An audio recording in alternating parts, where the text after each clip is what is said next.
Mehek Bukhari's TikTok boasted of her elite relationship with her mother Ansreen. Now it's an elite bond behind bars. Both sentenced today to life in prison for ambushing and then murdering two men in a car chase. The story begins with the mother Ansreen and her affair with one of the victims, Saqib Hussain. Ansreen had called off the 3-year relationship, but Saqib threatened to reveal the affair to Ansreen's husband, unless she paid him £3,000. And so Ansreen and her daughter Mehek lured Saqib to this Tesco car park in Leicester in February last year, under the pretense that he'd get his money. But when Saqib arrived with his friend Mohammed Hashim Ijazuddin in a Skoda Fabia, highlighted by the green arrow, they realised something was up.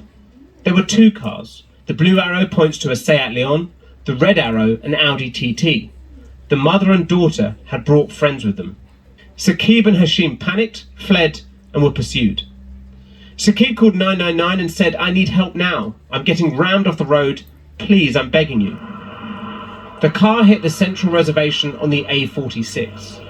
The vehicle then struck a tree and burst into flames. Saqib and Hashim, both 21, died instantly. Saqib's father remembered his son's contagious laughter. Hashim's dad said, "As parents, how do you come to terms with such a violent end to your child's life?" This photo showed that dents on the Seat Leon were consistent with it colliding with the rear of the boy's car.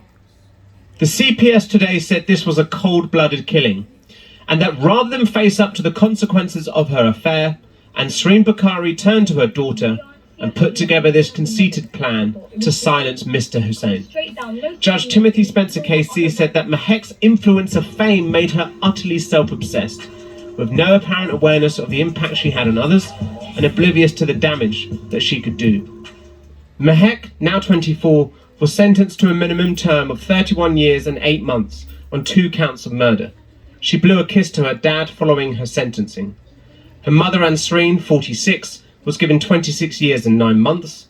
The others involved in the fatal crash were given a range of prison sentences. It's an ounce of relief knowing obviously these guys, they won't be out anytime soon, but really and truly it doesn't really make much of a difference. But the only factor is that they won't be in our face, and we know they'll be away for a very long time. As 2 families today try to embrace justice, they continue to struggle with the inability to ever again be able to embrace 2 young men, both killed at just 21 years of age.